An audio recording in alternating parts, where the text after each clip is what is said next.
মায়েনো দিনটো ফুলনিত কি কৰি থাকে। এই ভিডিঅ'টোত আপোনালোকে এদিনৰে ভিডিঅ' পাব। মানে টিটপিটকৈ মই ইফালে অকণমান মই যেতিয়া ফুলনিখনলৈ যাওঁ তেতিয়া অকণমান মায়ে কি কৰি থাকে ৰেকৰ্ড কৰি থৈ, ইফালে কিবা এটা মায়ে কৰি থাকিলে ৰেকৰ্ড কৰি থৈ, এই গোটেইখিনি মিলাই পেলাই মই এইটো বনাই দিছোঁ দেই। এইখন হ'ল মাৰ ওপৰৰ ভাগৰ ফুলনিখন, যোনটো গ্ৰীণ নেটৰ তলত আছে। তো সেয়া তেওঁ পানী দি আছে। ফুলনিত ফুল গছ পাত এনেই নহয়, বহুতেই কষ্ট কৰিব লাগে। আমি ধুনীয়া ফুল বা ধুনীয়া সেউজীয়া দেখি বৰ ভাল পাওঁ হয়নে, কিন্তু সেই সেউজীয়াখিনি ভালকৈ ৰাখিবলৈ আৰু ফুল হ'বলৈ যে কিমান কষ্ট কৰিব লাগে সেইটো মই মায়ে ফুল কৰাৰ পৰাহে গম পাইছোঁ। পিছে মা আমাৰ কোৱাৰ্টাৰত থাকোঁতেও তেওঁ বহুত ফুল কৰিছিল, কিন্তু এতিয়া তেওঁ সেইটো একেবাৰে তেওঁ ধুনীয়া চখটো একেবাৰে ধুনীয়াকৈ সেয়া কৰিছে আৰু বহুত কষ্টও কৰিছে। আপোনালোকে তেওঁক ছাপোৰ্ট কৰিব দেই।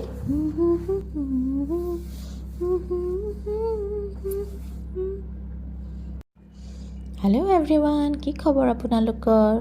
Welcome back to Nature's Nest. যিসকলে নতুনকৈ চাইছে তেওঁলোকক স্বাগতম জনাইছোঁ, আৰু যিসকলে সদায় মাৰ ভিডিঅ' চাই থাকে তেওঁলোকক জনাইছোঁ আকৌ এবাৰ স্বাগতম মাৰ এটা অন্য শ্বৰ্ট ভিডিঅ'লৈ। চ' আজি মাৰ ফুলনিখনৰ এই ওপৰৰ অংশখিনি আপোনাক দেখাইছোঁ। ইমান ধুনীয়াকৈ ফুলি আছে গোটেই ফুলখিনি। লগতে মায়ে দিনটোত যে ইটো সিটো কাম কৰি থাকে সেইবিলাক অকণমান ৰেকৰ্ড কৰি থৈছিল, সেইখিনি গোটেইখিনি দেখাই দিছোঁ। ইমান মৰম লাগিছে ন মাক। মা সেই ক'ৰবাত গৈছিল, নহয় ওপৰৰ পৰাই আহিছে তেওঁ। এইমাত্ৰ যে ওপৰত চাকুলেণ্টটো ৰুই আছিল তাৰপৰাই আহিছে। আহি পেলাই মই ইয়াতে মানীৰ লগত বহি আছিলোঁ। মা যিহেতু ওপৰৰ পৰা আহিছে, মাক সুধিলোঁ কিনো কৰি আছিলে ওপৰত। মায়ে ক'লে এই চাকুলেণ্টটো আছে যে চাকুলেণ্টটো ৰুই দিছিলোঁ, মানে ৰিপৰ্টিং কৰি দিছিলোঁ। আৰু এইফালে মানীয়ে একেবাৰে মাক একেবাৰে চিলিকি মম কৰি আছে পোৱালিটোৱে। আৰু এয়া আমাৰ মা এতিয়া ফুলনিখন ইমানেই ধুনীয়া হৈছে। এতিয়া চাওকচোন গোটেইখিনি ফুল ফুলিব ধৰিছে। এই পাহি ফুল জানেনে প্ৰথম শ্বৰ্ট আছিলে এই পাহি ফুলেই। এই গছডালৰ পৰাই সেই পাহি ফুলৰ পৰাই আমি প্ৰথম শ্বৰ্ট ষ্টাৰ্ট কৰিছিলোঁ। সেইকাৰণে সেই পাহি ফুল আমাৰ বহুতেই প্ৰিয়, গোটেইবোৰ ফুলেই প্ৰিয় বাৰু।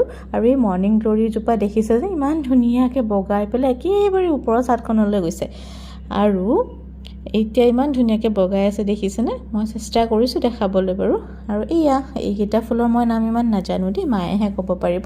কিন্তু কথাটো হ'ল যে এতিয়া ফুলনিখন গোটেই একেবাৰে ফুলেৰে ভৰি পৰিছে। আৰু জানেনে, আমি ফুলৰ সৌন্দৰ্যহে দেখোঁ, কিন্তু ফুলৰ যে ইমান যত্ন ল'ব লাগে, ইমান কষ্ট কৰিব লাগে সেইটো মাক দেখিহে গম পাইছোঁ। মই জানেনে, মায়ে মোক কয় যে তুমি গুৱাহাটীলৈ ফুল লৈ যাবা। মই বোলো নালাগে মা, মই ইমানেই বেয়া হয়, তোমাতকৈ পূৰা অপজিট হয়, মই একদমেই নোৱাৰোঁ ফুল ৰাখিবলৈ। যিখিনি মোৰ প্লেণ্ট আছে সেইখিনিকে ভালকৈ ৰাখোঁ দিয়াচোন, বাকী তুমি ফুলৰ যত্ন ইয়াতে লোৱা। কাৰণ কি মই এনেই ফুলখিনি লৈ যাওঁ ইমান ধুনীয়া কেৰৰ পৰা, আৰু মই কষ্ট কৰিব নোৱাৰোঁ।